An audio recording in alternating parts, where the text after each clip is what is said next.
Hello friends, and welcome back to the Comfy Cave. How are all of you doing today? So I know the question right out of the gate is going to be Jade. Jade, why the clickbait title? And the answer is it's not. It's not clickbait. I've had a week.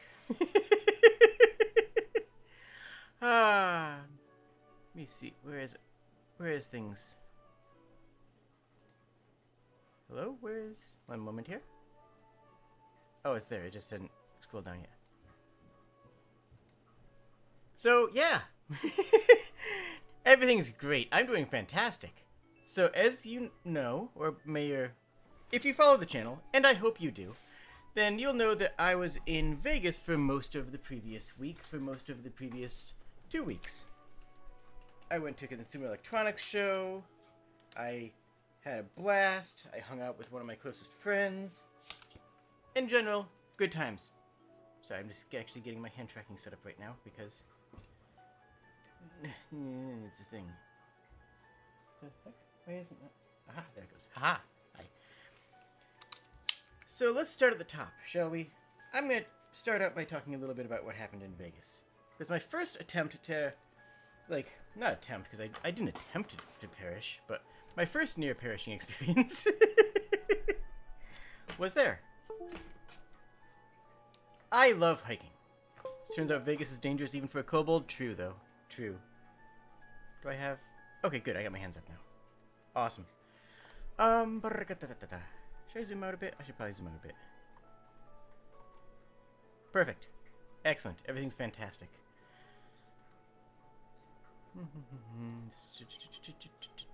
Cool. Awesome. So. I love hiking. Hiking is something that I enjoy thoroughly and am quite passionate about. And, well, Red Rock is one of my favorite places to go hiking because Red Rock is a place where you're allowed to actually openly hike. You're allowed to just go out and exist.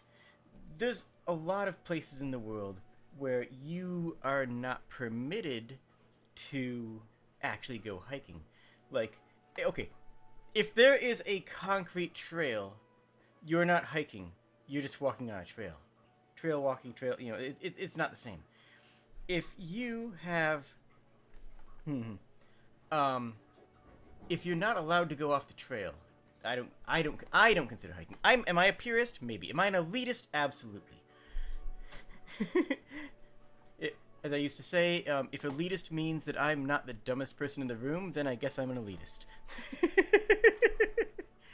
So, Red Rock permits this. It's just an open space. There's the trail markers, and they say, hey, go here if you want to just follow the trail. Otherwise, here's the park. Be conscientious, be, conservation-minded, and have a good time. Last time I went out to Red Rock, I came a lot closer to dying than I did this time, but yeah, sure, I'll talk about that. I don't think I talked about this before. So last time I went out to Red Rock, I went on the Sierra Madre Springs path, and I found a cool path where I could climb up a really neat natural barricade. And I got to the top of it, and I looked around, and I'm like, oh, cool. Oh, there's no way back down. Oh, that was a one-way trip, wasn't it? Oh yeah, if I try to actually descend this, that can't happen. Okay, well that's fine. I have 3 other directions to go. I have 2 other directions to go.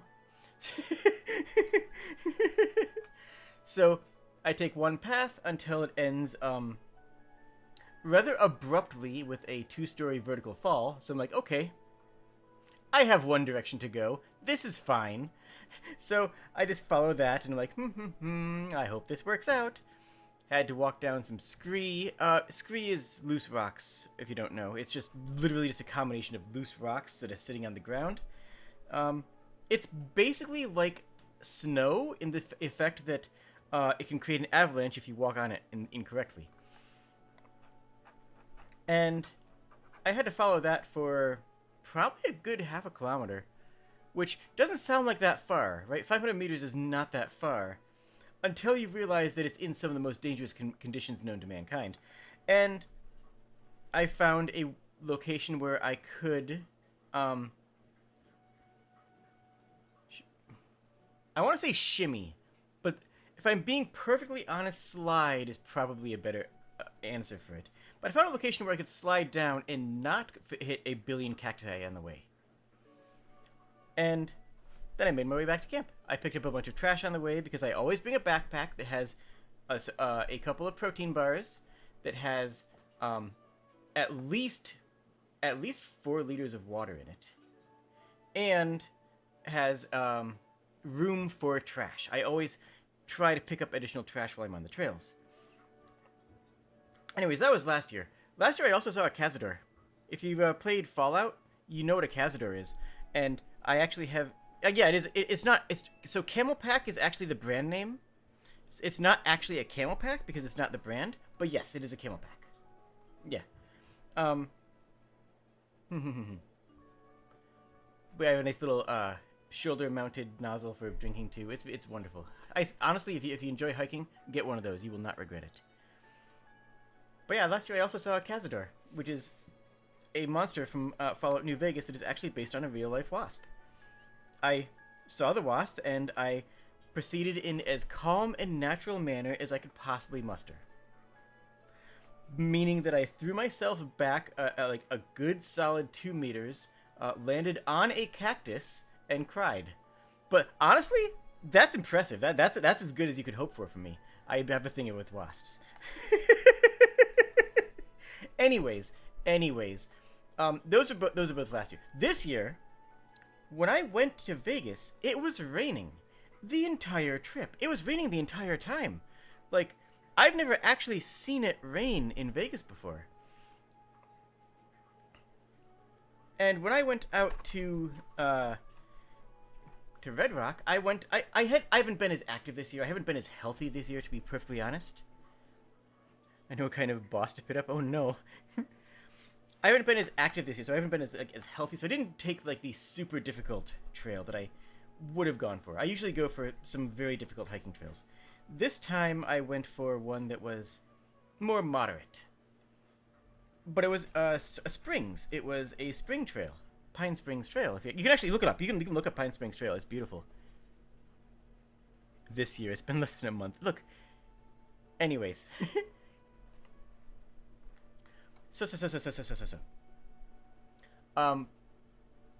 I was walking around and I saw this stream. And there was a notice by it that said, hey, did you know that in times of heavy rainfall, this empty creek bed can occasionally have some water in it? I was like, oh, that's cool. This is a river. This is a straight up river. This is a river in the desert. This is a Persona 5 song. We're going full Persona 5 here. This is not a creek or a stream. This is actually borderline flash flood. That's fine. That's fine. Okay, let's get back to the trail. Actually, hold on. I need to empty out here. So I went down to the edge of the water and, you know, made my own addition to the stream. Went back up and tried to find the rest of the trail. I couldn't find the rest of the trail. I kept on looking for it. And now this is a constant. I am terrible at finding trails. That's part of why I go off the trail so often, is because I just randomly wander across the landscape because I'm terrible at finding trail markers. Okay, so I go up and I'm trying to find the rest of the trail. It's nowhere. It's like, okay, understandable. They place the trail markers in place where you can always see the next one from the last one. So I should be able to backtrack to the last trail marker, and then I'll be able to see the next trail marker. I backtracked the trail marker. Oh, it's on the other side of the river. Oh, it's all the way over there. Okay. Oh, good. Wait a minute. This means that I just made water in the middle of the trail. There could have been someone behind. Oh, dang it.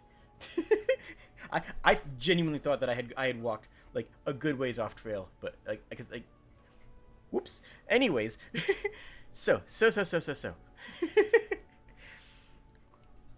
There I am staring down this not quite flash flood, but not quite not flash flood speeds of water. And I'm like, okay, what's the best way to cross this?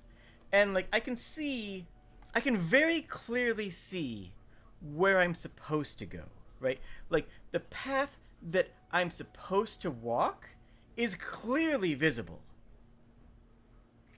And, you know, a meter underwater. And it's like, okay, this is fine. There's a tree. I could jump and grab onto the base of the tree.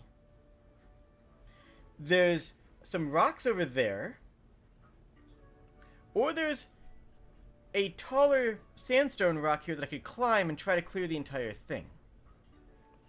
Put your vote in the comments right now. And I'm just thinking, okay, I can do this. We can figure out a way across. I've already committed to this point. Like, at this point, I'm finishing the trail no matter what, right? Like, I'm not turning back. That just... Two reasons. One, the person who had driven me out to the trail wasn't going to be back for 2 hours.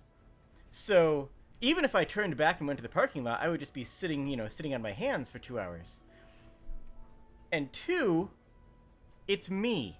I'm gonna push forward. There's no way I wasn't gonna push forward. That was never really an option. Anyways, so...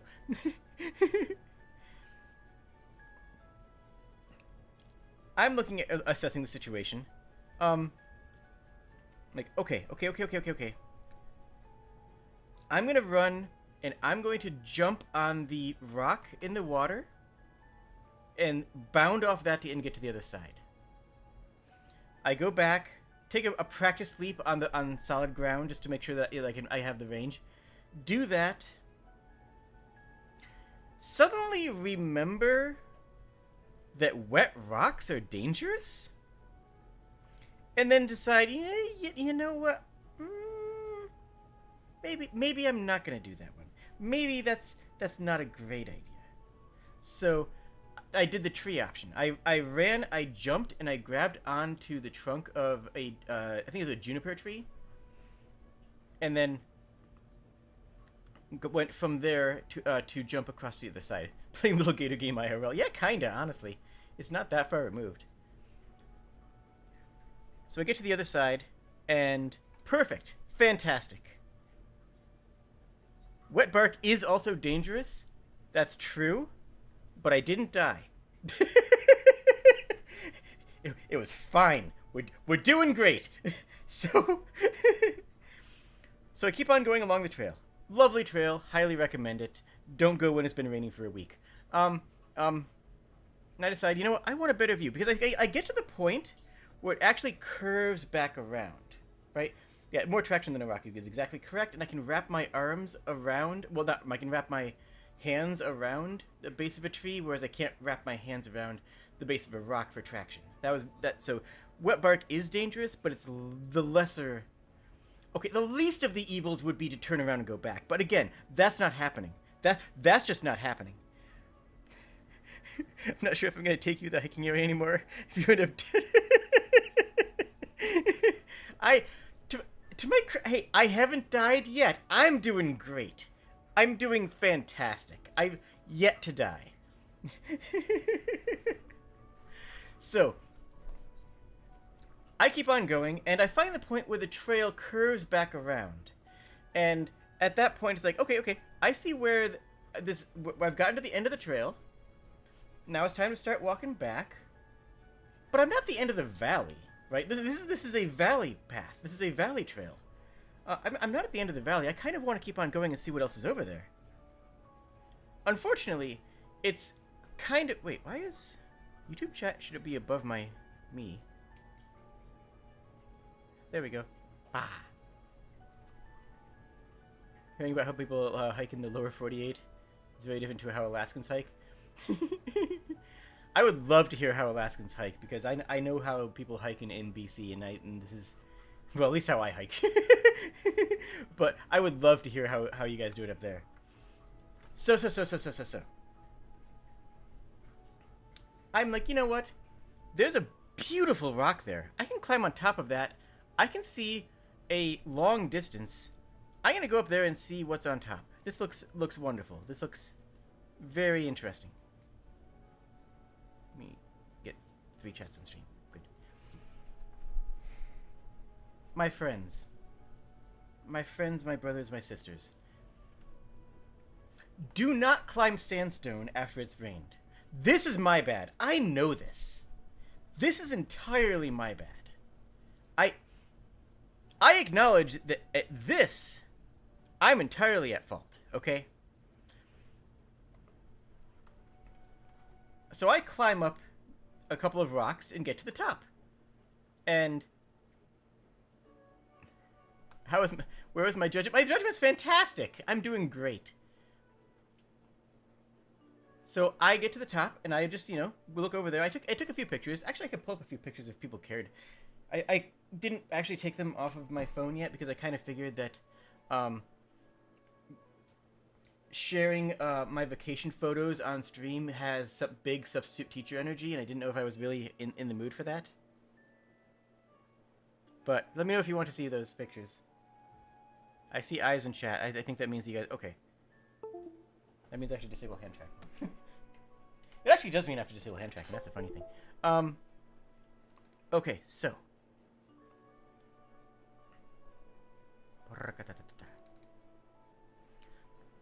Yeah, I get to the top of it, I look down, and I see a whole bunch of beautiful foliage. Give me a tick here. Just... There we go.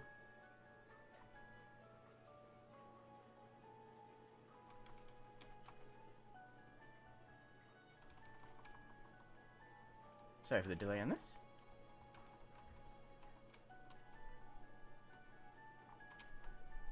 Just copy all these photos.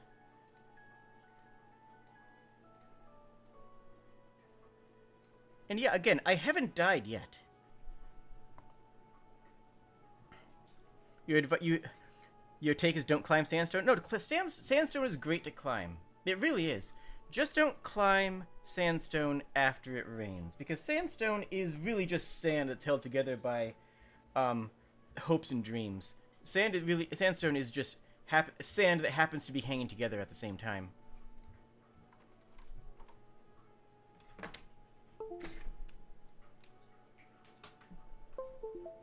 There we go. And my hands are back. Isn't that amazing? Incredible.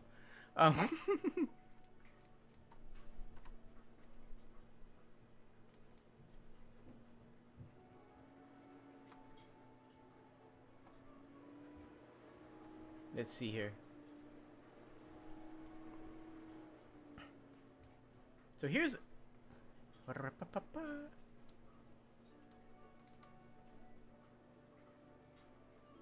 So first of all, here's the kind of trail that I like to take. This is gonna explode, isn't it? Ah! It did. Yep, yep, yep. I didn't take this trail purely because I knew I was under some time constraints. But this is the kind of trail that I enjoy taking, where it just kind of goes, straight up and over. I would have been delighted to actually take this trail on this trip. But it's like, yeah. That's a little bit steep, and like again, it is sandstone, and I didn't want it to perish. So where's the actual picture I was looking for?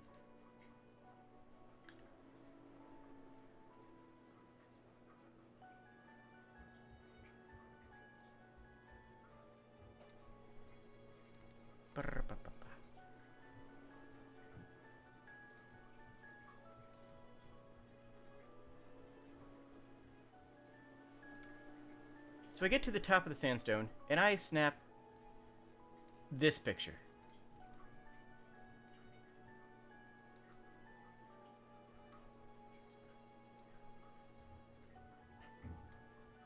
And you can see why I love this place, right?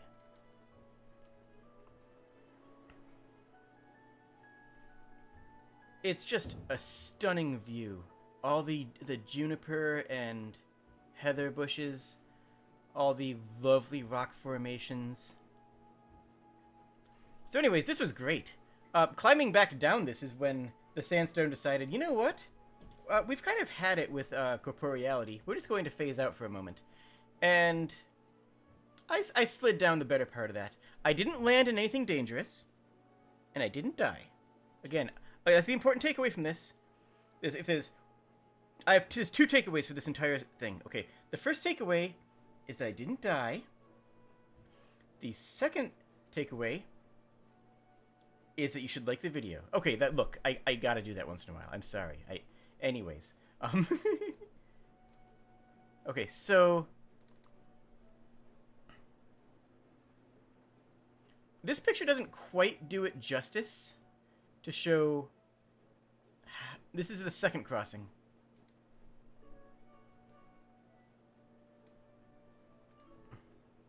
What was that? Must be all kinds of sore. Yeah, that was a little bit on the sore side, that's for sure. And that's how you'd just have trees and underbrush. That's fair, but navigating that is like a different type of skill set, right? That is a skill set, though. Now, there were 4 more crossings. There were 4 more crossings on that I had to cross. This is the second crossing. This one wasn't bad. This one's easy, right? This one's is an absolute piece of piss. You just go from here. Wait, I need the arrow on top of things. You just go from here to here. How do I take that? Yeah, from here to here to here, easy as. This was an easy crossing. I didn't realize that this path was going to cross the creek 4 times.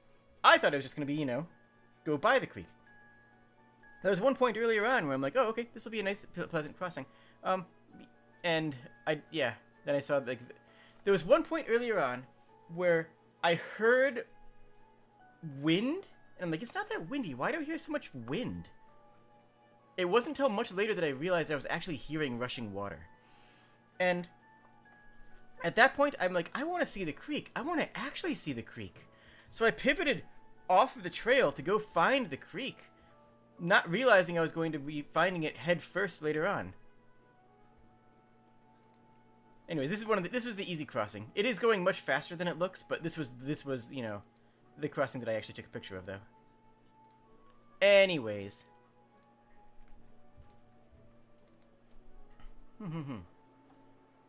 But yeah, kept on going, took a few more gorgeous pictures. Here's one of the best ones I took. Is it?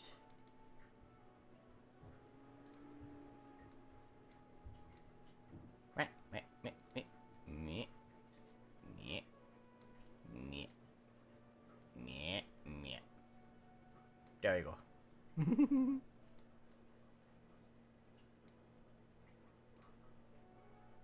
What's this? There you go. But yeah, there's one of the more prettier pictures I took. Anyways, okay, so kept on going along there, made it back early enough that I had time to take it in a separate trail. There was another trail that was like a fire reclamation trail. It's like, look, we burned this area like 4 years ago. Look how nature adapted to it. It's like, oh, okay, sure.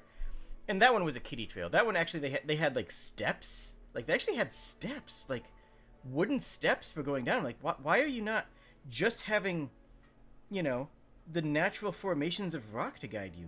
Why do you need steps? And I realized, oh wait, this is a small trail for school trips, and they don't want children to die, which is a good policy. I respect that policy. I will admit that I respect, you know, not killing children most of the time, unless they really deserve it. You know what I'm saying? You know what I'm saying?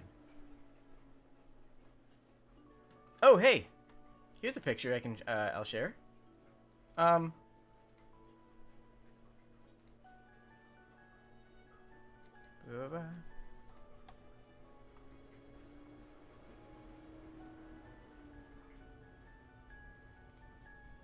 So like, yeah, it was a bit down. It just went down a little ways. It's fine. I mean, this was the sandstone that decided it didn't like me. Just a little heather. All good, not a problem. Anyways, delightful trip. 10 out of 10, highly recommended. I should have stopped to pick up rocks. The last time that I picked up stuff and hiking I may have caused a mild international incident. Because I was where was it? It was somewhere in Mexico. And I went hiking in a rainforest, an actual rainforest, and I found a beautiful walking stick.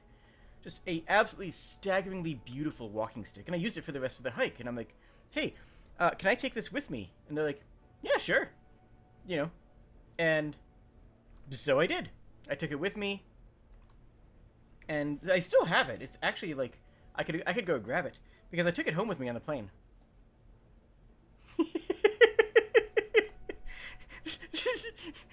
And so I actually have a rainforest walking stick, something that I didn't realize at the time you weren't supposed to take traveling. And I just have it. It's in my other room. Just a large stick from the middle of a rainforest. Don't worry about it. It's fine. Anyways.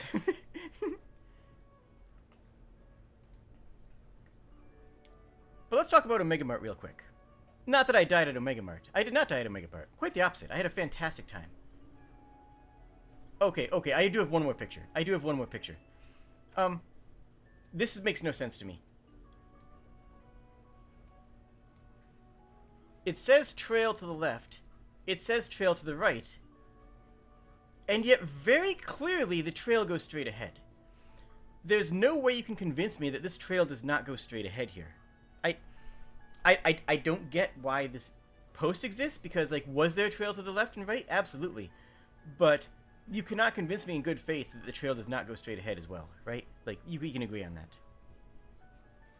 Anyways, moving on. By the way, the most dangerous deaths are coming later in the stream. That happened just, like, 2 days ago, and you're going to want to stay for that. But I'm going to go in chronological order.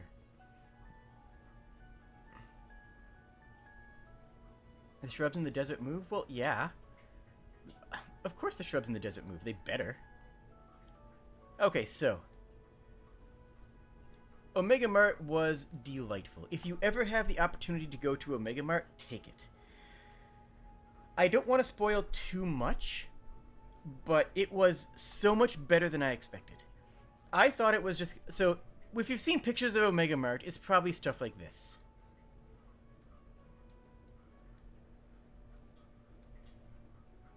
This is...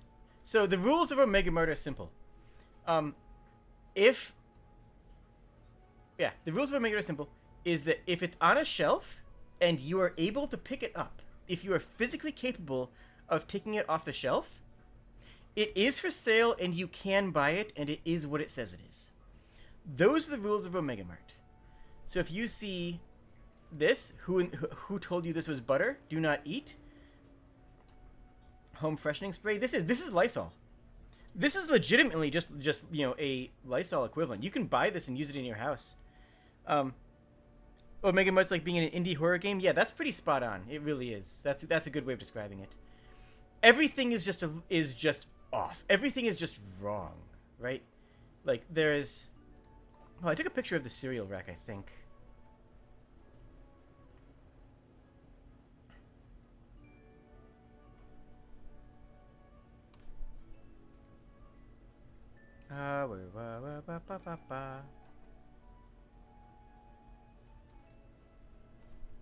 Oh yeah, I do gotta show off. I did pick up the gender fluid. It's true. This was one of the products they had at Omega Mart. So I do have 3 bottles of gender fluid. I gotta say it's less intense than I thought it would be, especially for, you know, the racing fluid type of aesthetic they have going for it. But yeah, it's a lavender flavored soda.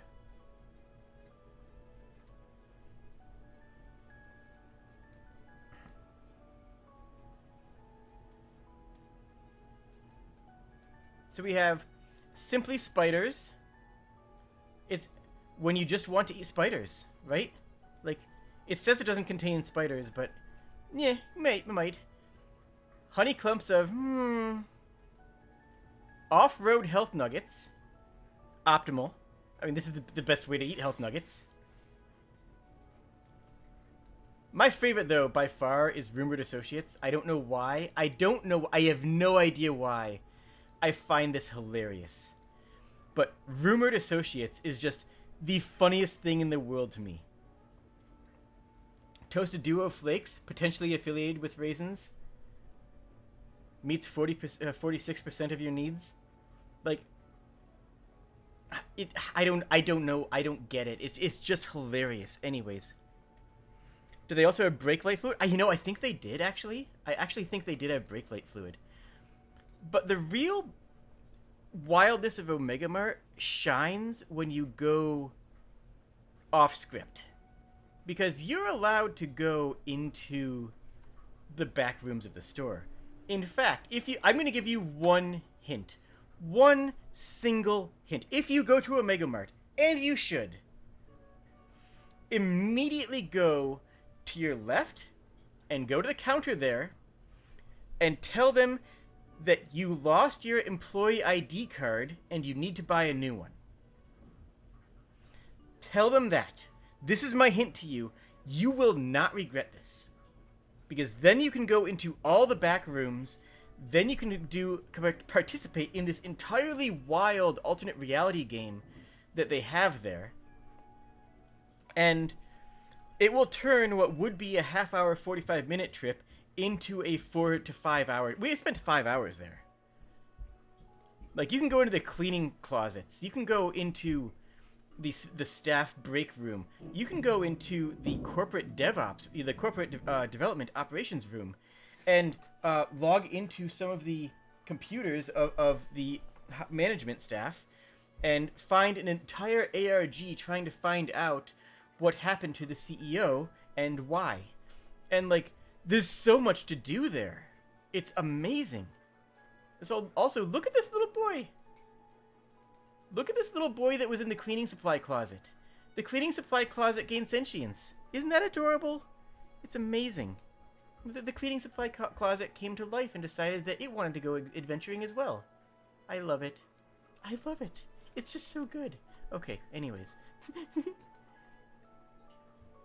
Omega Mart is a 10 out of 10. I'm not going to spoil anything else. Everything I showed you is surface level, but the best things about Omega Mart are behind the surface level.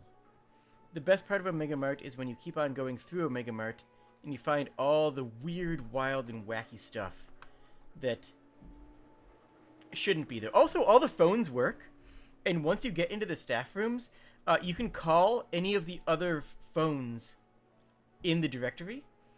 So every few minutes, I would call the sales floor and ask for a price check on something. Because, like, I had the number for different aisles. Like, I would call aisle 5 and be like, hey, can I get a price check on the Simply Spiders? Just because I wanted someone to pick up and play along with me, you know? And the wild thing is how many people there didn't get it. Like, you could see it on their faces, right? You could see on people's faces that they were there and they were just like, oh, this is kind of cool. This is weird. There's, like, a bunch of lights and stuff. Yeah. Like, no. Keep looking. Like, this is not being handed to you on a silver platter. If you want the plot line here, you need to find it. I found a stack of loose leaf notes in a binder that had a whole bunch of lore. Straight up lore. Oh, Tara's running around. Yeah, in the background. And it was amazing. It genuinely was incredible. Some people are boring. That's true. That actually is a very correct answer. I wish it wasn't. But it is. We all know it is. We all know that's just the answer sometimes. Like, due to an unanticipated spawning that affirms the miracle of life's longing for itself, the following household cleaning products are not for sale. Echo Glass Cleaner, 404 Cleaner. We apologize for the inconvenience. Incredible. And then you can actually get into, like, the marketing documents. Oh yeah, that reminds me. I actually have A glass of Zelg. Can I show this picture? Yeah, I can show this picture. Zelg. So this was my lunch today. You'll be happy to know that every once in a while, yes, I am the kind of content creator that takes a picture of their lunch. Feel free to be disappointed in me. I actually decided halfway through, and yes, I had the ibuprofen for lunch because I am still extraordinarily sick, something I'll be going into detail on later. Actually, hold on. I have the Zelg right over here. I didn't actually drink that with lunch. I'm gonna have that right now. Hold on. I'm gonna tell you what Zelg. One of the products there is Zelg. It's America's forgotten fruit. It's a fruit that doesn't exist. One sec. I'm getting the Zelg.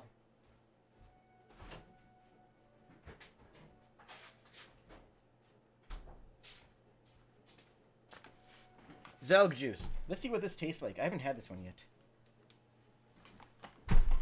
Okay. Yeah, again, everything there was...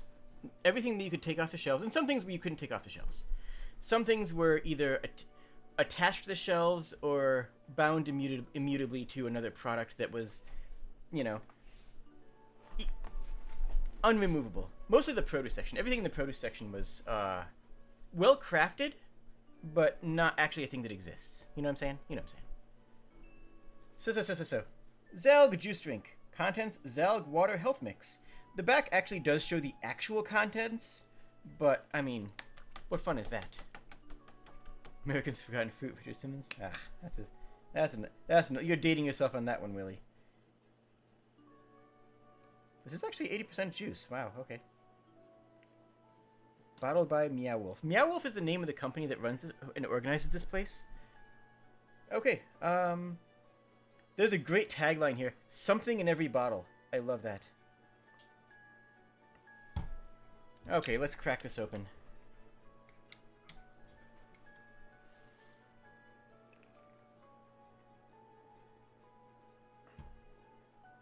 Oh, that is strange.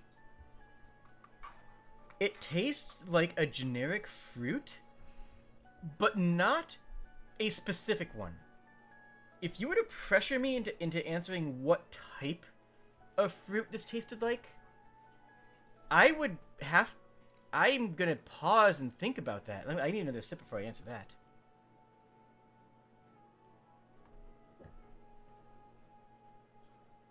Why is there a pulp? This is not a pulp of anything that exists in this mortal plane. It's a tiny bit of pulp. It's like an apple juice. It's like an apple-ish adjacent. It's apple adjacent, at the very least. At the very most, I don't know. But it has a bit of spice to it. It's like... Hold on.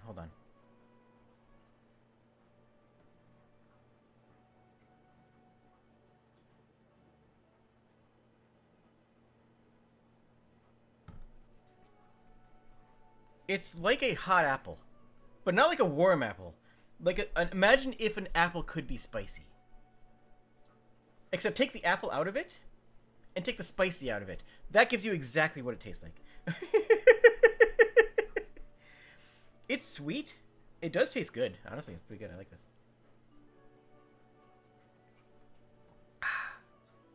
Delightful. Anyways. Zelg is one of the fantasy products they have there that is America's lost fruit. It's a fruit that they claim has existed in America since the founding days of the Native Americans, or the Indians. And my eyes look weird when I do that. Anyways, where was I? Oh right. Hi.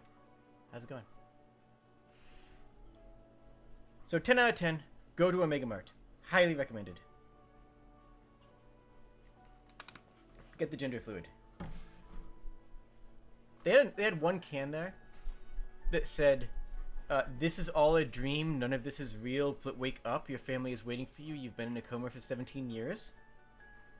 Like just all printed on the side of the can. So I handed that to my friend and said, "Isn't it weird they just have a normal can of Red Bull mixed in here? It's kind of odd."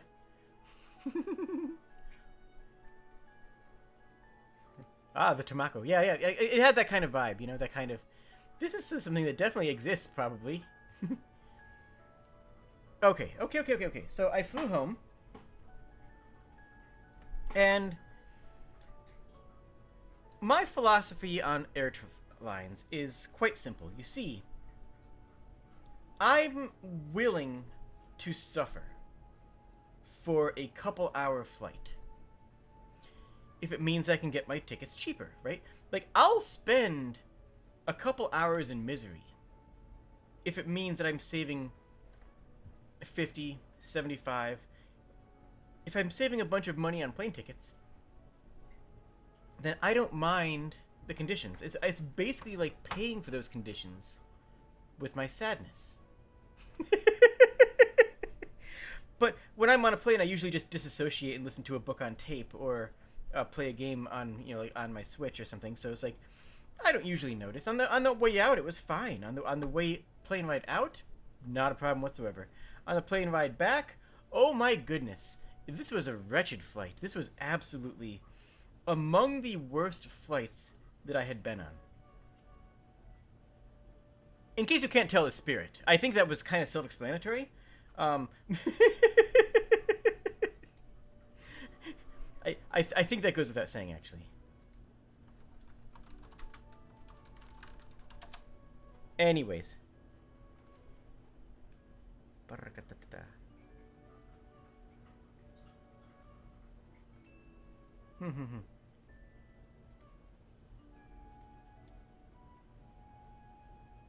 was I? Sorry. Just the sifting through chat here.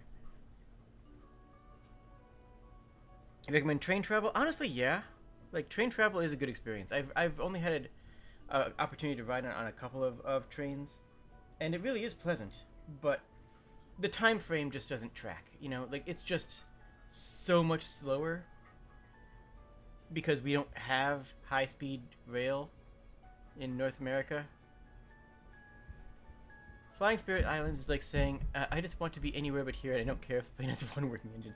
So, I sit down in my seat, and I just want you to picture the back of a plane. Because I was in the actual last row, all the way at the back, on a... Tara, please. All the way in the back, on the aisle seat.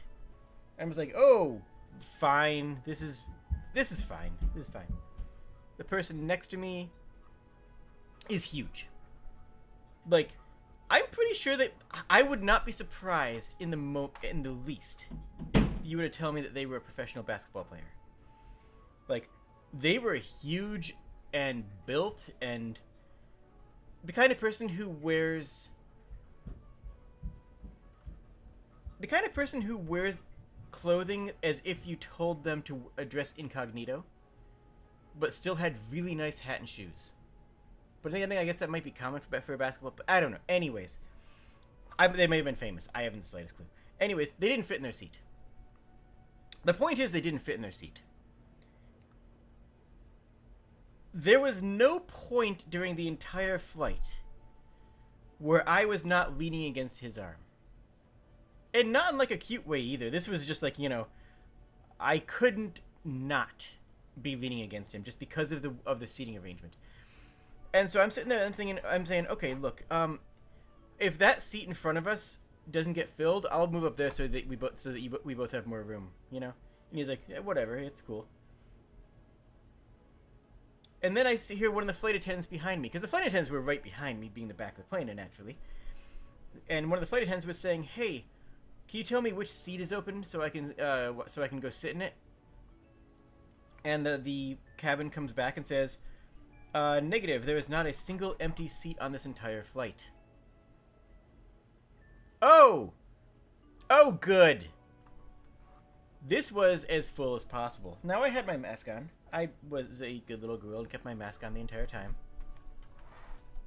And... oh boy. This was an unpleasant experience. So, the entire flight, here I am, leaning against this huge dude, just kind of, like, trying to stretch out my legs into the aisle so I had a little bit of space. Trying to just play... What was I even playing? trying to just play something on my Switch. Oh yeah, I was doing some Splatoon stuff. I have Splatoon now, by the way. And get off the flight, pick up Tara, go home. Tara was overjoyed to see me, by the way. She was at my parents'. So I get sick 2 days later. I streamed on Monday. I actually had 2 very good streams on Monday.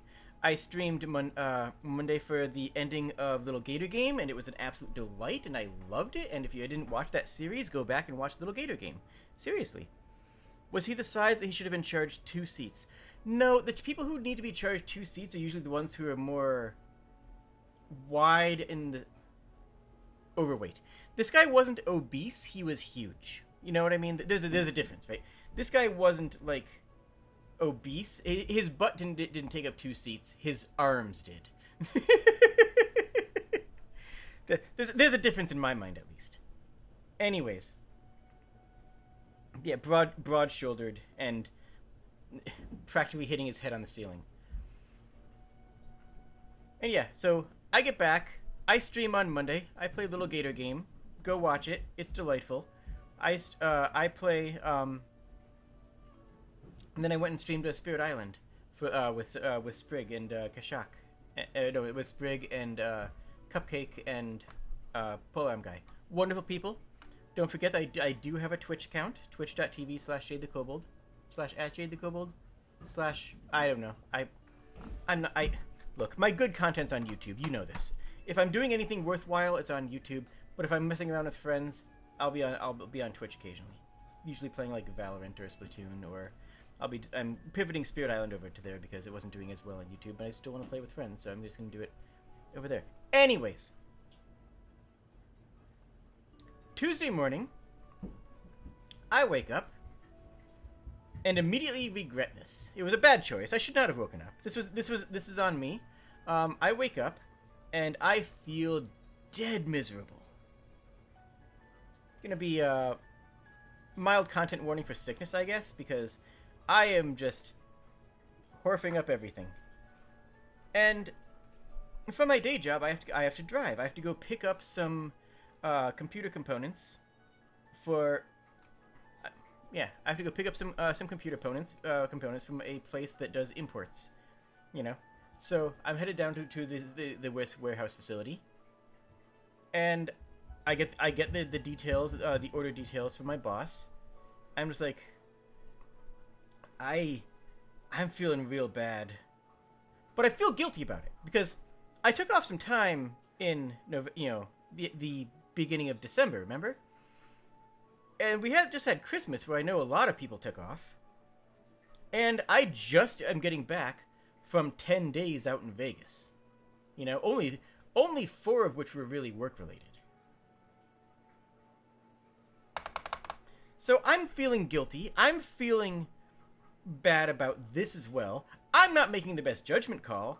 So I say, because my boss's immediate response was, oh no. Like, you know, it's like this really sad, dejected, like, he's a good boss, really, altogether. And I'm like, no, it's not going to interrupt my work. I can handle this. I can go out and take care of this. He's like, okay, thank goodness, because we don't have anyone else who could grab that today. I'm like, okay, Jade. It's just, we can do this. I get out and I get in my car, and I start driving, and I go. It's about an hour drive each way, and about 15 minutes out, I pull over. Because my eyes are not focusing. You know that thing where you have stereoscopic vision that lets you see in 3D? My eyes aren't doing that. Like, I can see through each eye, but right now it's like chameleon vision, where they're 2 independent images, you know? There's 2 independent images that just are kind of next to each other. It's like, this isn't great. This isn't the best situation. Okay, I'm gonna pull to the side of the road, close my eyes for a few minutes. I'll be fine. It's gonna be okay. It's gonna be okay. I just need to rest a little bit, Was it a fever? Yes. Spoiler alert. It was a fever. um, it's gonna be fine though. I'm all right. I'm all right. I just need a few moments. Just gotta pull over, uncross my eyes, and then I get on the highway. It'll be easy. Just for the record, my car does have a lot of safety features on it, and every single one of them saved my life at some point during this trip. Just top to bottom. So, I get in my car, I get out, and I'm on the highway now. I'm...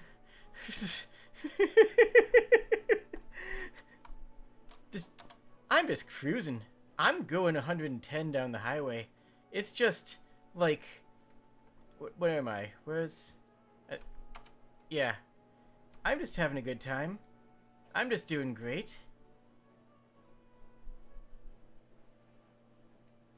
And then my stomach decides...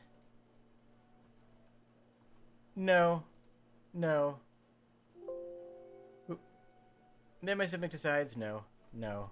I'm not doing great. I've never actually had to pull over in the middle of a road trip before. To wharf on the side of the road. I've never actually had to do that.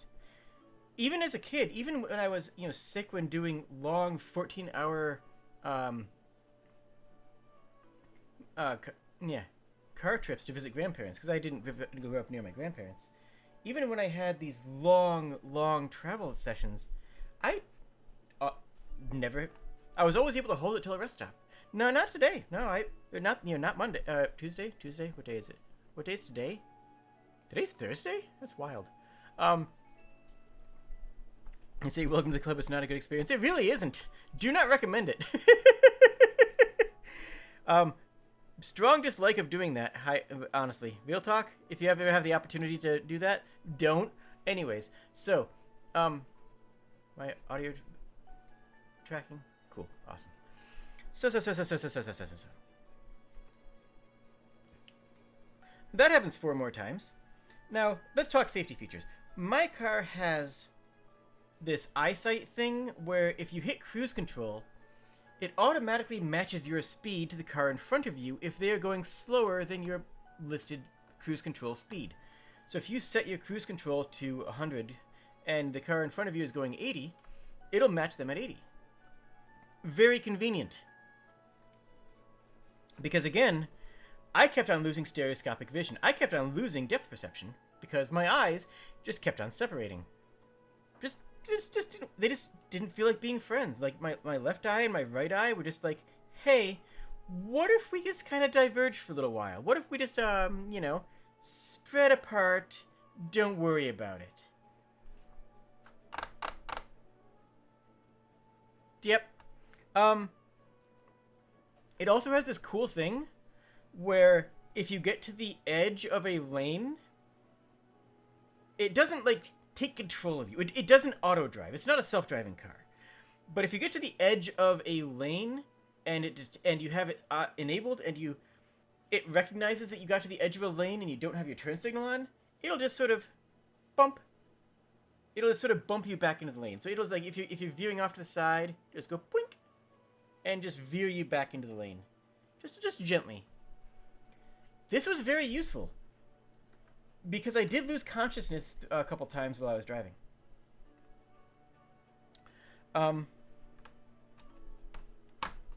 Yeah. Waking up and realizing that that you have an exit in a couple kilometers. Not ideal. Oh, here I am. That's cool. I woke up in time for my exit. I should be scared right now, but I'm not. This is fine.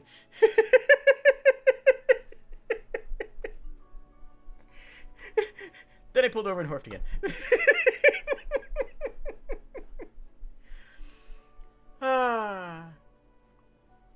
I guess I caught something on the flight. Okay, I got home and I realized that I didn't actually clean out my... Friends, clean out. Am I okay mentally? I'm fine now. Now I'm doing great. Was I doing fine then? No. No, I wasn't. Am I doing fine now? I'm doing fantastic now. There's nothing in the world wrong right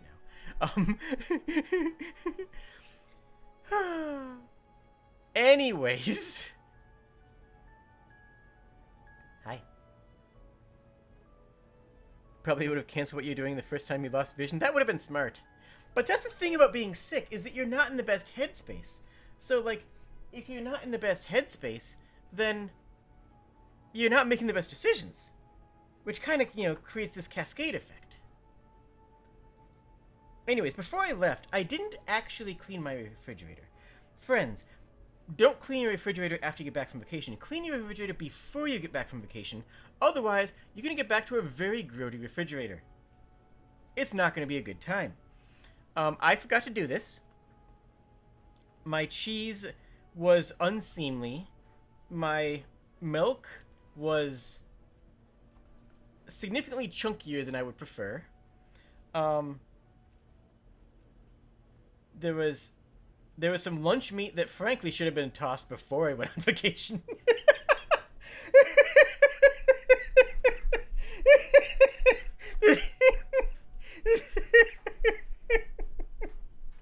So I'm sifting through the refrigerator on Monday to find, like, oh, what can I eat? What can I eat? I don't want to go out shopping today. What can I eat here?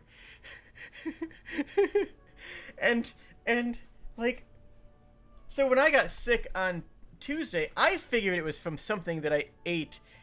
I rolled all one. I had a fantastic vacation, minus some social drama that I'm not getting into here. Apart from some like drama stuff, I had a wonderful vacation. It was a great time.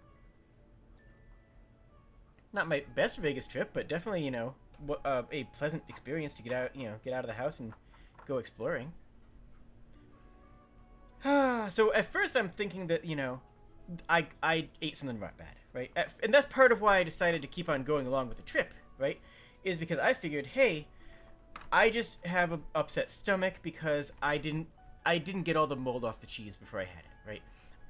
Cheese is fine. Look, if cheese gets moldy, you can scrape the mold off the cheese. If bread gets moldy, you throw it out. Weirdly, my bread was fine. My bread was actually totally legit fine. Of all the things that that survived, bread's usually the first to go, and the bread was actually just like okay. Anyways, bread stayed strong for sure. So, I initially thought, okay, I guess the sausage or the cheese was more off than I expected. I'm just ill from that. I just have a little bit of a, upset stomach from eating something that was off. I didn't think that I had a virus. I didn't think I actually had a virus. That's what happened. It's like I'll be fine. It's just a little bit of a of an upset tummy because I must not have scraped all the mold off the cheese. Scrape your mold off your cheese. Because bread is porous, mold is going to get into the parts that you can't see. Because like meat has a whole bunch of carcinogens in it already, that don't eat meat that has anything wrong with it at all, because it's just going to get real unhealthy real fast. Cheese is made from mold. If cheese has a little bit of mold on it, you scrape it off, cut it off, toss it away, and then you eat the cheese. It's fine. It really is. And it's fine. Don't waste your cheese. You gonna break down my door and give me soup? Do it, coward. I will accept your soup. I'll accept it with love. So anyways, Tuesday didn't no, that was Tuesday. Wait, what day is... Yeah, that was Tuesday. So I got back from work stuff on Tuesday, and when I say back from work stuff, I basically mean back from this trip, because I dropped off the components, went to the work bathroom, and collapsed on the floor. And I was told that I could go home after that. turns out, all you have to do is collapse on a bathroom floor, and people will tell you get to go home from work. Fun fact. Use that, I guess.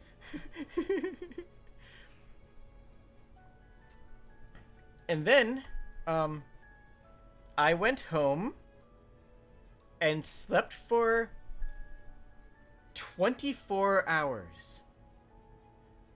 Taking breaks only to have some Gatorade that my dear friend brought me and check to see if it was time to take more Tylenol. Yep, it was from about roughly 3 o'clock on Tuesday till roughly 3 o'clock on Wednesday. I didn't exist. I simply ceased to be. I just wasn't. You know how sometimes you are? I just wasn't.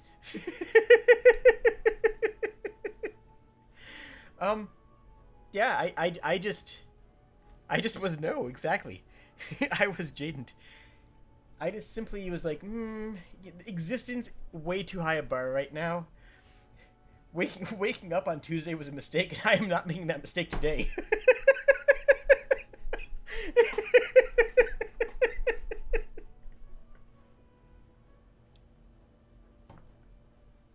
This Zalg is very good.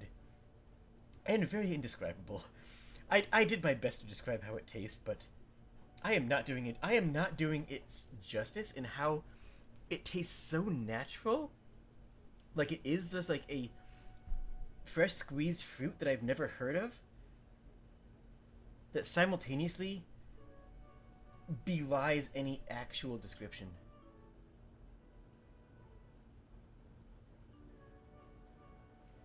It's sorry. Anyways, I'm still sipping this. It's delightful. So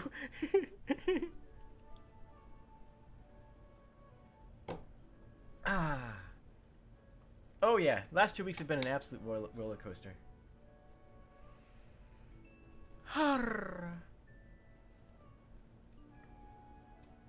And then I woke up Wednesday afternoon, logged on to Discord and Twitter and made dumb posts, as is a necessity. You understand. You gotta make dumb posts. It's like, you know, it's half the reason of being on the internet. And it was like, I could, and last night I was kind of like, I could stream. No, I can't. I could totally do it. No, I really couldn't. I want to stream. I'm gonna die. So I just kind of threw the entire week's schedule out the window. I had already mistyped it anyways because I didn't put in Dungeons and Dragons for tomorrow. So the schedule was already half scuffed anyways, so moot point losing that schedule anyways. On that note, D&D is tomorrow, continuing the Luminian campaign. To the best of my knowledge, and we will be discussing this tomorrow, to the best of my knowledge, that we'll be continuing using Dungeons and Dragons, though I will be boycotting future Wizards of the Coast goods going forward. And this will be the only D&D game that I run until Wizards of the Coast gets their act back together.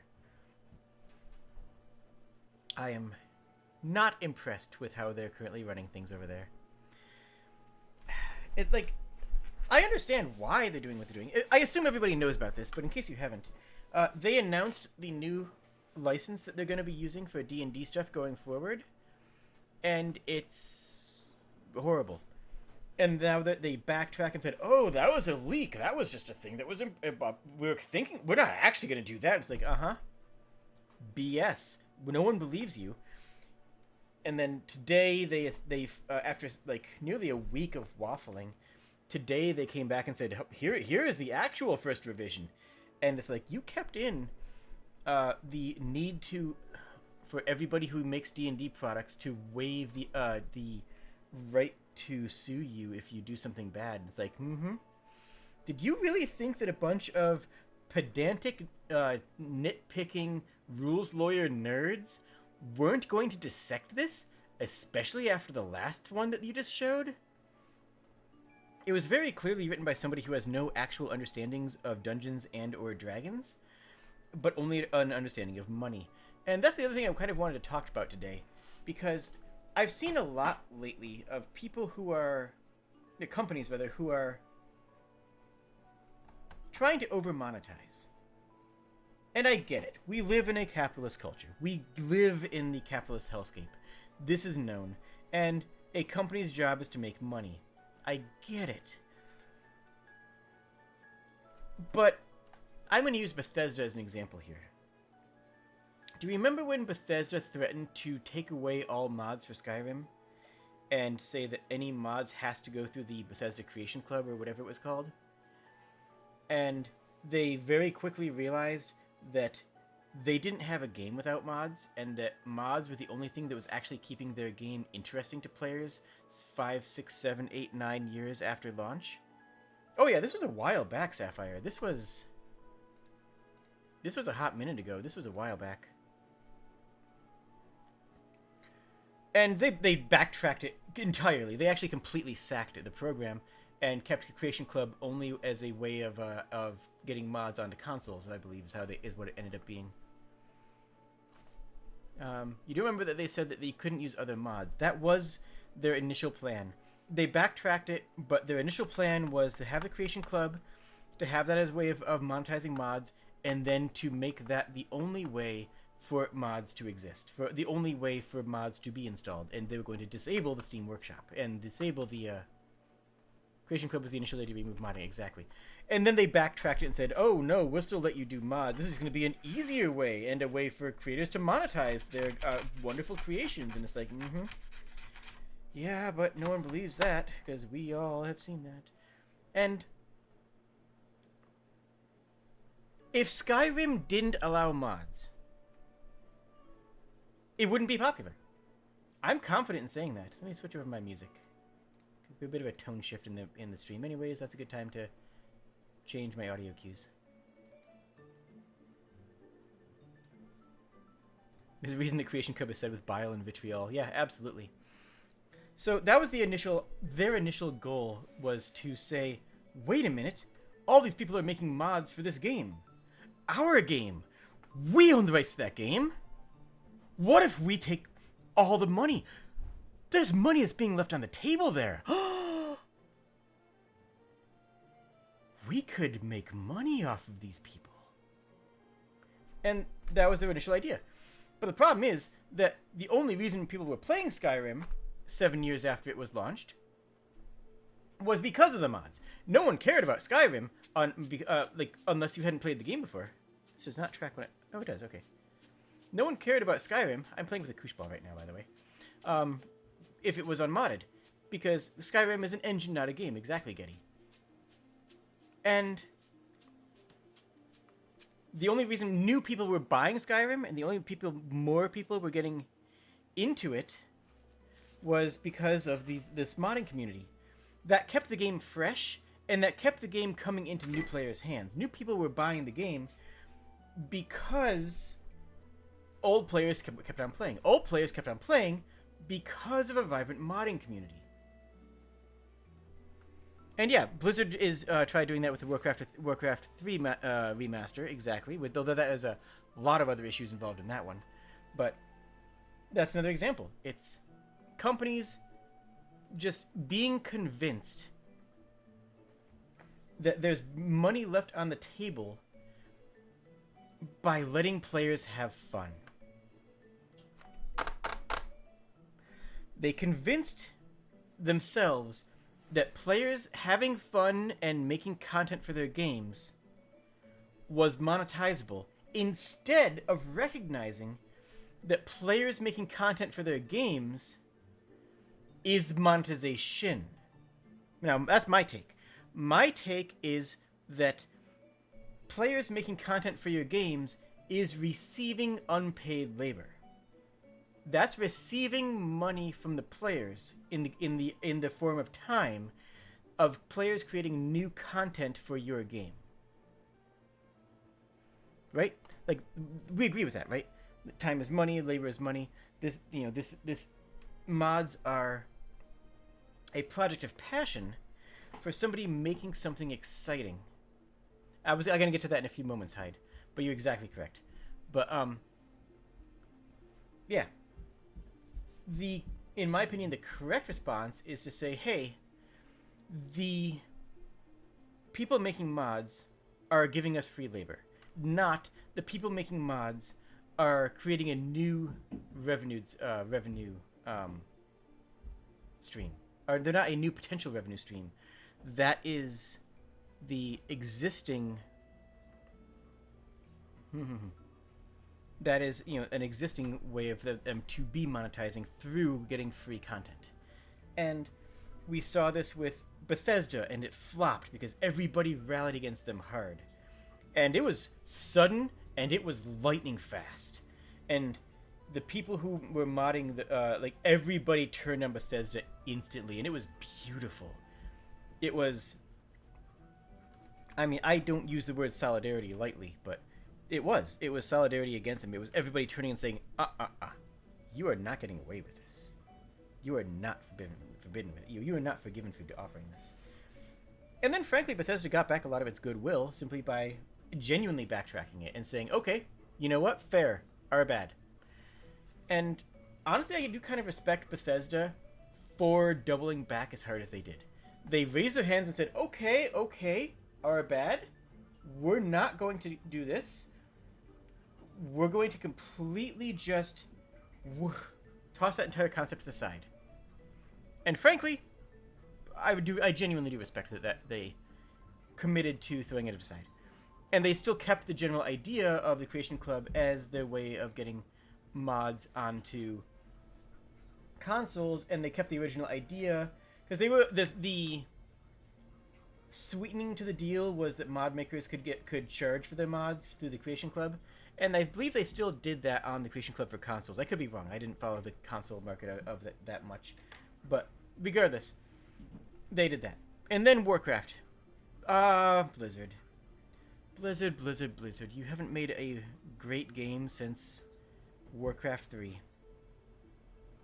You haven't made a great game since, what, late 90s? When was Warcraft 3? Was that late 90s, early 2000s?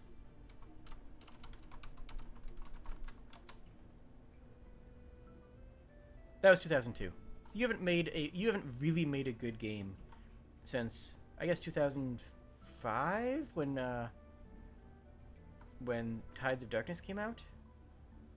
Or, Reign of Chaos? Tides of Darkness was Warcraft 2.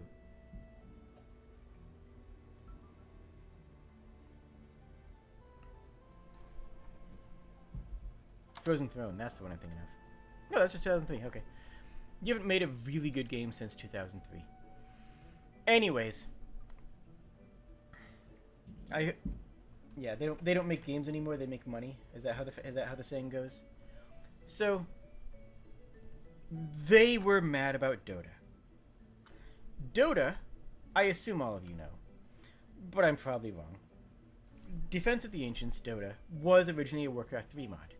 It was a mod that completely changed the game into a new genre. Not even just a new type of experience, an entirely new genre of game. It's the first MOBA. Don't come at me with Aeon of Strife. Do not come at me with Aeon of Strife. Do not throw that at my feet. You know you're wrong. If you are the kind of person who would cite Aeon of Strife in this conversation, you already know you're wrong. But we'll leave it at that, okay? Okay, cool. Anyways, as I was saying.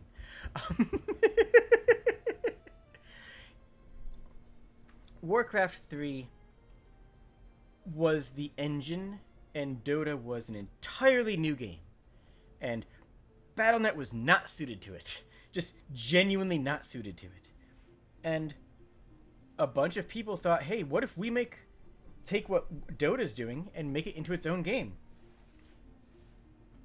And don't cite the ancient text to me. I was there when they were written. Tell us how you really feel. I mean, yeah, it's that. Aeon of Strife was nothing. It was not a thing. It's like when somebody says that the first computer game was chess, not Pong, because the first computer game was actually people sending back and forth chess coordinates. It's like, cool, fun trivia, useless information.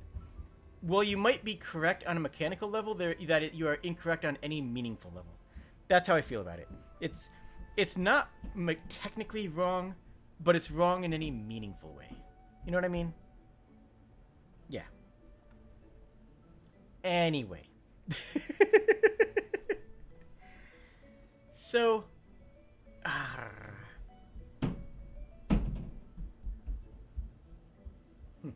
anyways, I acknowledge your statement and I do not care. Yeah, actually, it's a good way of putting it. Actually,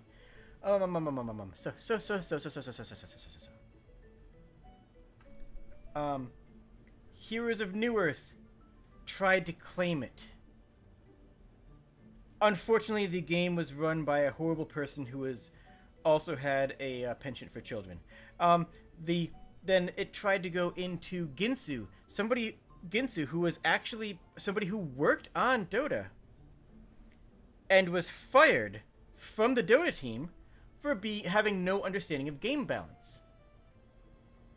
That's the person who went on to found League of Legends, who also had a penchant for children. And then Warcraft 3 was like, well... And then Blizzard was like, well, no, this is ours. We're going to monetize this. We're run by Bobby Kotick, who also had... Look, all I'm saying is that there's a lot of people in the games industry who have... anyways, we're not talking about that. Is that too much? I think that might be too much for my streams. Anyways, I have opinions, did you know? Did you know I have opinions? Did you know I have opinions about things? So anyway... And then it went over to Valve. And Valve was like, hey...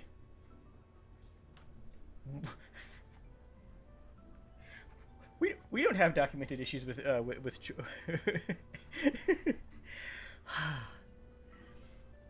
and Valve was like... And Valve actually did the correct thing and said, hey, Blizzard, we're going to make this game get bent. And that's the legally correct path. You go to Blizzard and you tell them, hey, we have this project, we're going to make this project get bent. That is the correct way of handling it. That's legally what you should be doing. And Blizzard said, whoa, that was made in our game thing for our system that we made. And Dota was, and Valve was like, yep, sure was. And now it's something new, and now we have that thing that's new. And then, well, Valve won. And Dota 2 is a great game. It is. I'm actually not going to trash on League of Legends that hard, though I do think that Dota is a better game for reasons that I can enumerate at a later date if people want me to. From a game design standpoint, if nothing less. If nothing more. If nothing else. So, then Blizzard said, hey... we don't want this happening again. We're going to clamp down and say that any new innovations into game development or design brought about in StarCraft 2 is owned by Blizzard. You can't do that. You can't do that. You can't do that. This is what's going to bite... I know we're talking about Wizards of the Coast. I'm getting back to that. Trust me. We're going to wrap all the way around. This is going to come full circle. We're getting all the way back around into this. Because the thing is, you can't copyright game mechanics. This is a long-standing precedent in multiple countries. Game mechanics are not copyrightable. You can copyright Mario, you cannot copyright platforming. You can copyright Doom, you can't copyright first-person shooters. You can copyright a map, but you can't copyright a concept, I guess. Game mechanics. This was actually originally debated in, I think, Monopoly, of all things, if I recall correctly. I think it actually was Monopoly where they determined that where somebody ripped off Monopoly and they determined, no, that's legit. No, somebody ripped off the Landlord game and made Monopoly. Monopoly is the ripoff. That's right. Monopoly is the ripoff. And the people who made the original Monopoly, I believe called the Landlord game, what said, hey, you can't steal this. Yeah, you can copyright Zelda, but you can't copyright dungeon crawling. said, you can't steal this. We made this. And it was eventually codified into law that they said, hey, yeah, we can. Because the mechanics cannot be copyright. So while Blizzard did say, hey, any new games that are made... Yep, exactly. The logo is copyright, the gameplay rules are not. Same thing with everything. You cannot trademark or copyright gameplay. You can make an argument that you can copyright the exact wording of the rules and the exact interpretations. If you photocopy a Monopoly rules, then it is not. Then it is arguably a copyright of the photocopied work. However, the actual mechanics at play and the mechanics that are used are non-copyrightable. Just to cover my bases. Look, I have done a lot of copyright law. I have done more copyright law than most people who are not lawyers. Because, again, I've worked convention work and specifically worked convention work related to copyright in anime and fan subbing.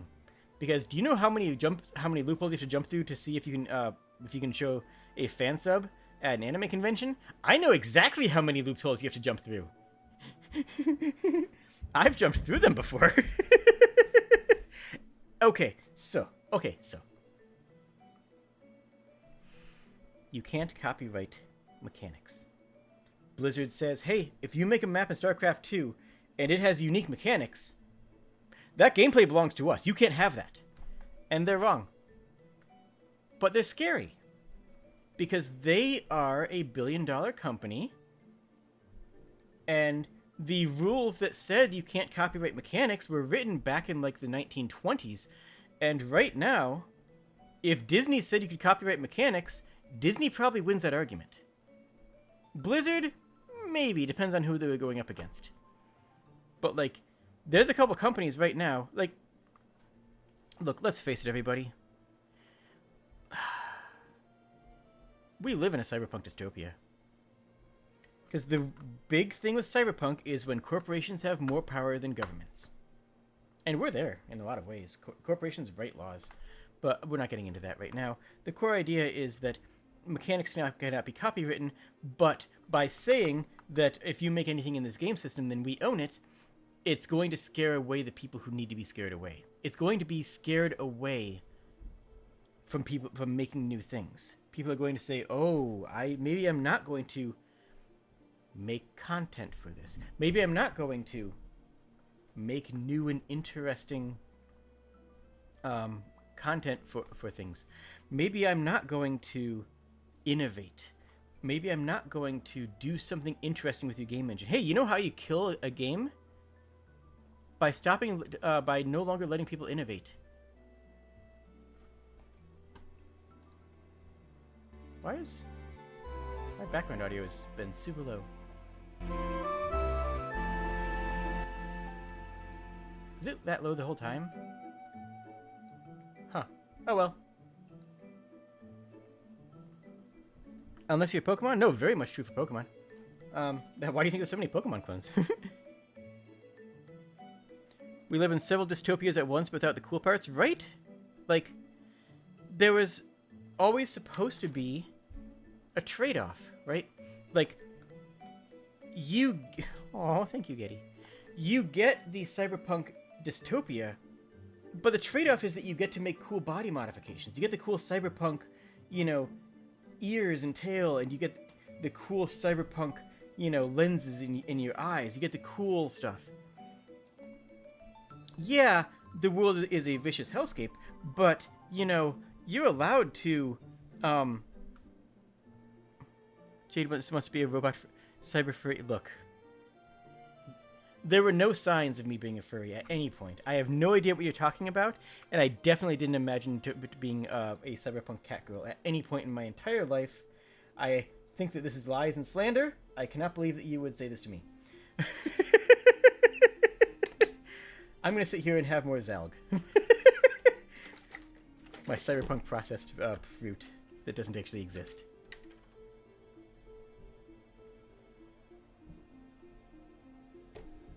Connor, don't worry about it. That's really good. The dystopia happened faster than the cyberpunk part. Yeah, pretty much. I am considering getting an implant in my finger that would let me track magnetic currents, because that is a thing that you could do. Okay, now I want cyberpunk catgirl fan art. That sounds amazing.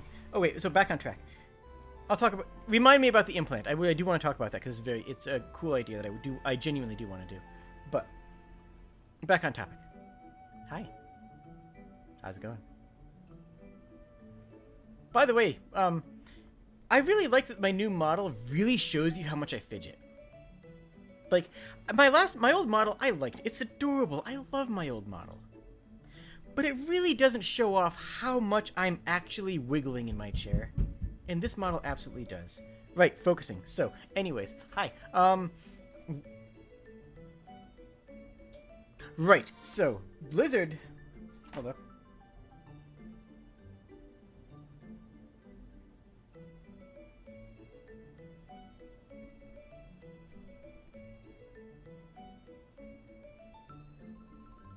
Sorry about that. So.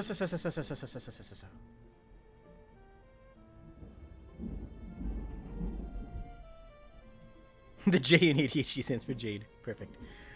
And now we get basically where that brings us to now. That brings us more or less over to Wizards of the Coast.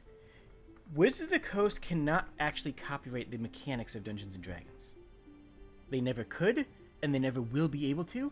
And that's why they're going to get raked over the coals, is because even if they committed to the first OGL license, even if they died on that hill and said, no, we are making this license is going to be the one that we commit to, they'd get slaughtered instantly.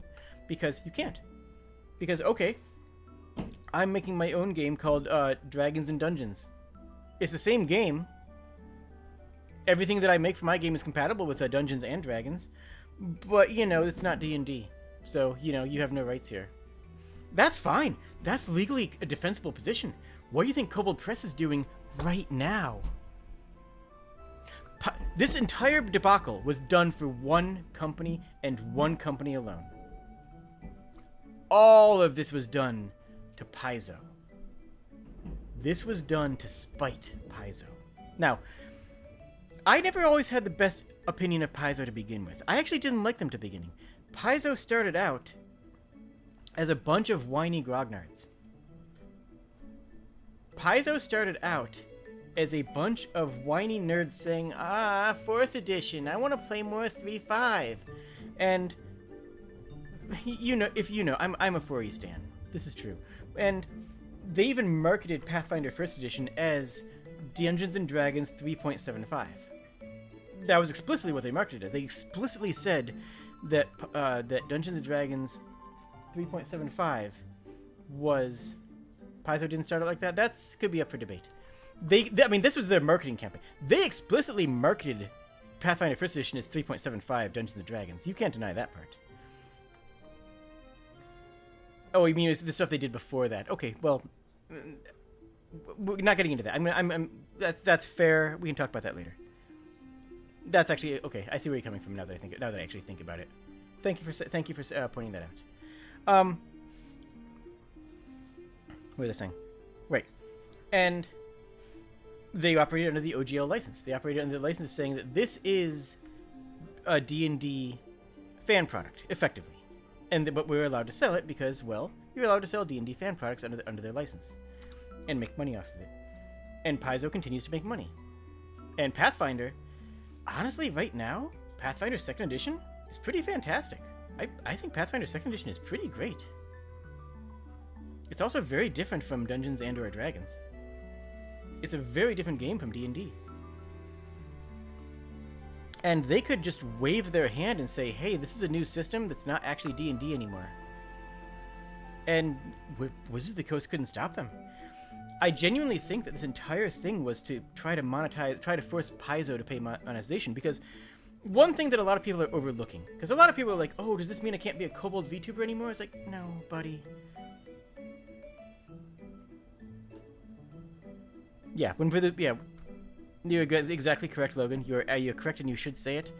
I'm talking about about that fourth edition. I was wrong when I said that's how they started out, but yes, that I'm referring to the point where they started to get big, which was Pathfinder first edition. Kobolds aren't D&D original. Neither are hobgoblins. Neither are goblins. Neither are minotaurs. Neither are any of the other VTubers out there, with the possible exception of like Tabaxi. If you are specifically a Tabaxi instead of like just a Catboy, first of all, why?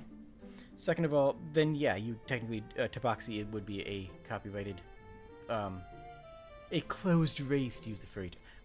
I hate that so much. Anyways, we're not getting into that right now. So.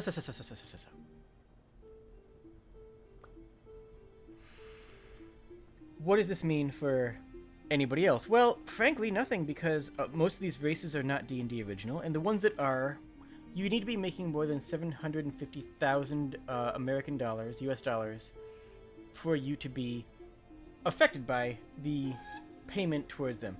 Which, there's very few companies that were actually making that much money off of D&D side products, aside from Paizo. Again, we come back to this idea that this is going to be these effects are going to be felt only by a few people. This was, even if they didn't change anything, this wasn't going to be that big of a deal, because it was only really going to be affecting Paizo, arguably Kobold Press, Critical Role, because Critical Role makes enough money that they could fall into that. However, Critical Role is also heavily sponsored. They are paid off by D&D so hard that they didn't even make a fuss about it. Did you notice how quiet Critical Role was during this entire thing? This entire operation, Critical Role was dead silent about OGL, because they are making so much money off of OGL, off of the Wizards, that Wizards just bought them out and said, hey, don't say anything about this. And you know what? That's fine. That's not a bad thing. That's not a bad thing. That's a pretty normal business venture, is to say, hey, we're giving you a lot of money. Could you not make any bad press about us? That's pretty common in the industry, in the games industry at least. Whether or not it should be, well, as long as they are not claiming to be a news agency, I think it's fine, right? I mean, yeah, as long as you disclose who's giving you money, and they are, because it's very clear that they are making a lot of money from that. They said a lot, but not in a way that was. They said very little in terms of actual hard words. That's my unless there's more statements that I haven't read, which is entirely possible. I don't actually follow them very much.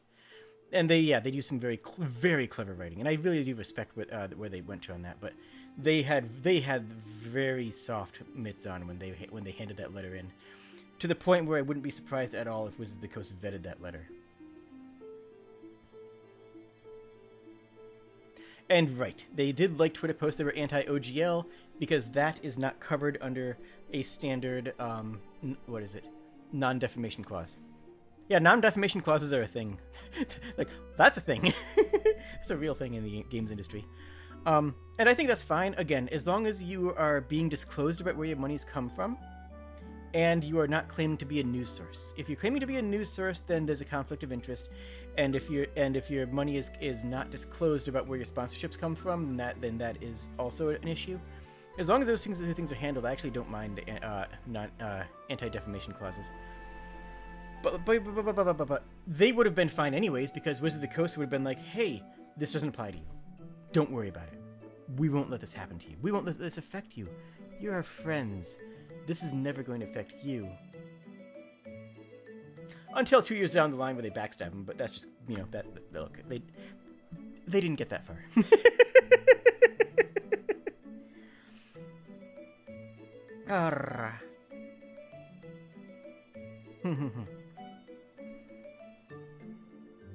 So, where does that leave Wizards of the Coast now? That leaves them trying to backpedal and still trying to make money. The OGL documents are all written by lawyers, not by players, not by game devs. And it's so obvious. It's so obvious how far removed they are from those sources that it's kind of sad. It's just lamentable, frankly. And I genuinely do hope that they're able to find a compromise. I don't want D&D to die, and I don't think it is dead. I don't think it's going to just, you know, disappear. It's too big for that to happen to. It's too big just to go poof. It's not going to just vanish. I mean, I hope Magic the Gathering would, frankly, but that's a different discussion altogether. Magic the Gathering is an obsolete system that if you came out with a system nowadays where your core resource mechanic was shuffled into the same deck where you draw your playable cards, you'd be laughed out of any real serious conversation of game design. Like, your resource mechanic, that means that 40% of your late game draws are dead because you're drawing a resource instead of things to spend resource on. That's just a bad design. And the Magic the Gathering only exists now because Wizards of the Coast puts so much money into it and has built up so much momentum that its player base is never going to double back on it no matter what happens. But that's just my opinion. Did you know I have opinions? I don't know if I'm coming through with that. I don't know if I'm coming through with that this stream. I don't know if you've actually realized this stream, but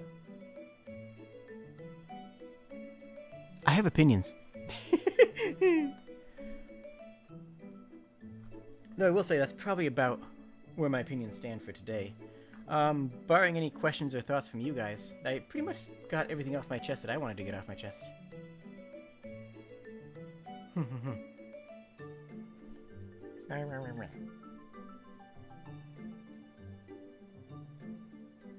My back is sore. Yeah, the downside of someone who plays Magic the Gathering, I think the land system is good. I do want to talk about that, but I'd like to do that on a separate game design stream, because I think that if right out of the gate, the concept that 40% of your late game draws are unplayable, either because you're drawing resources, or you have a chance of not drawing resources early game, so you have the ridiculously high chance of drawing either no resource or only resource. And then you compare it to something like, just for the sake of argument, Hearthstone. Hearthstone has randomization problems already, but Hearthstone's randomization problems don't come from resource management. I do want to discuss that further. I don't want to get into that all of today, but I think that is a thing that is worth discussing.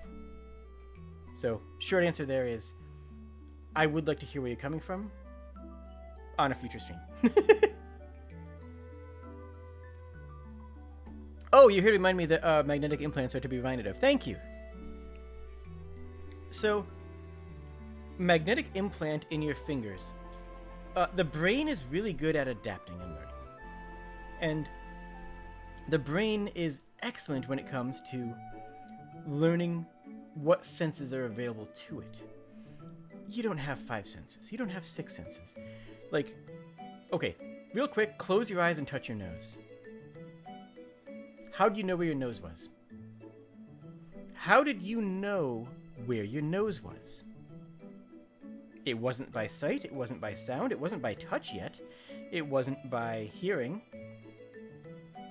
And no, it wasn't by by touch, because you were not touching. You don't know where your nose was by touch. It's called proprioception. That one is, and it's the sense of knowing where things are in relation to your body. That's also what the sense that you use when you reach for your mouse on your computer. Because you hit up your lips for an accident, but you still got in the right ballpark. I mean, yeah, fair. But that means you have weak proprioception. That means that you have that sense is not as well developed in you as it might be in somebody else. But genuinely, I don't mean that as an insult. I just mean that that's what that means. Anyways, you have a lot of senses. You have a lot more senses than you realize. Balance, genuinely, your sense of balance is an actual physical sense. Your sense that gives you the ability to recognize what direction is up. You have a bunch of senses built into your body that your brain understands how to maneuver and how to navigate. Saying that you have 5 senses is like saying that there's a good example. Ooh, I like that example. Saying you only have 5 senses is like saying that there's only 2 genders. That might be fine for a grade school understanding, but once you get older, you can and do some more research, you can understand that that's just a surface level understanding of a deeper concept.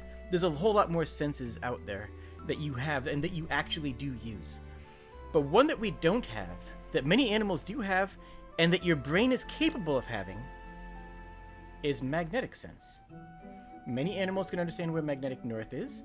Many animals can understand where a strong magnetic field is, and usually it's in the nose. Usually it's somewhere in the nose that you have this magnetic sense.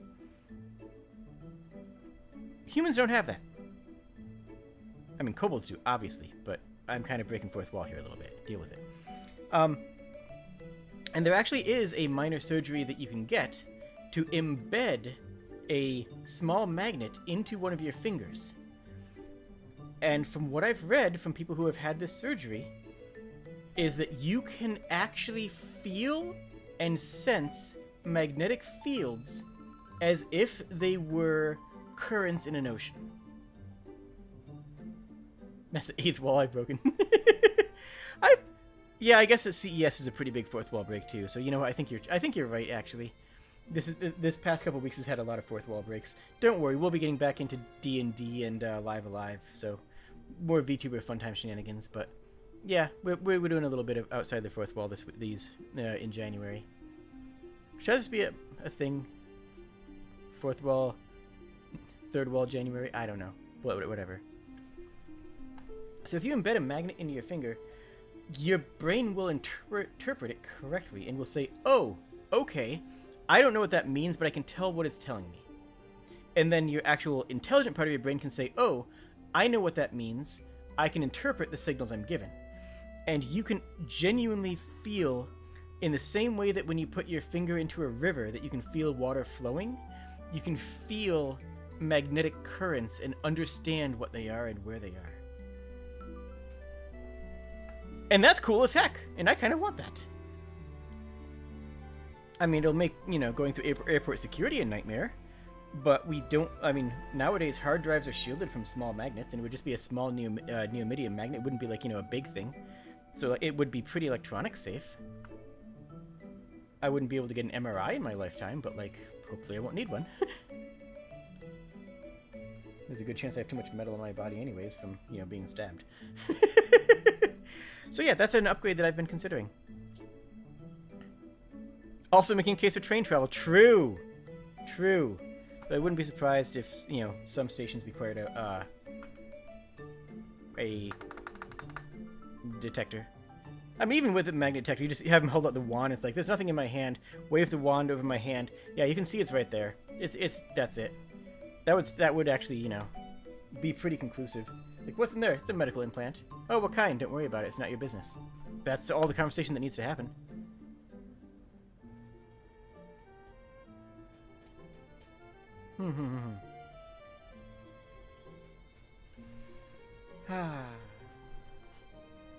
Well, I think that I'm going to head out to the hot springs. Because right now, I kind of need that. Oh, would you like another bombshell? You know what? Drop the bombshell on me. I'll probably do another chat stream next week, so just drop it on me and let me know what it is. But I haven't tended to the hot springs in a hot minute. Oh, the new Velma show. Yo. I'm going to keep my trap shut on that for now because I know somebody who worked on that show, and I want to talk to them about it before I say anything publicly. Real talk, I know someone who's involved in that show, and it's like, I'm going to step aside from any of that discourse until I hear from them, because I've got opinions, but I'm not ready to share them. Basically where it says, I have a lot of opinions. Yeah, I think exactly. I think I'm being fair on that. I think I am being fair enough on that, right, Tessie? Yeah. So I'm gonna actually close stream on that point. I'm gonna drink my Zalg, my all natural processed Zalg juice, 100% pure harvest, something in every bottle, from Plenty Valley. Because this stuff is pretty stinking good. Oh, wait, friends. You just figured we just might as well hit all the bombshells. Fair. Oh, it's a reasonable question. It is something that I am interested in talking about at some point. But today is not the day where we talk about that, basically. That's basically what it is. Today is not the day where we talk about that. So, we've wrapped up a lot of the games that have been playing, right? We finished up Pokemon. We finished up Gator Game just yesterday. Monday. Look, I lost a day and a half there. I genuinely said yesterday without even realizing... Look. And for this past week, my uploads have been a bunch of one-offs, which disappointingly few people watched. Go watch my uploads. Do it. Especially the werewolf one. That one was pretty interesting. And the Hive Swap collab with Luna, that's a delight. The Hive Swap collab is a delight. Go watch it. But right now we have new games coming up. The first of which is going to be on Saturday, where we start playing Live Alive, or maybe Live Alive, or maybe Live Alive. I don't actually know how to pronounce that. All I know is what the game is, because the game looks very good. My internal clock is going to be hecked up. It probably is, but then again, when hasn't it been? So, I hope you all have a wonderful evening, and I will encourage you to not die. Cheers, friends.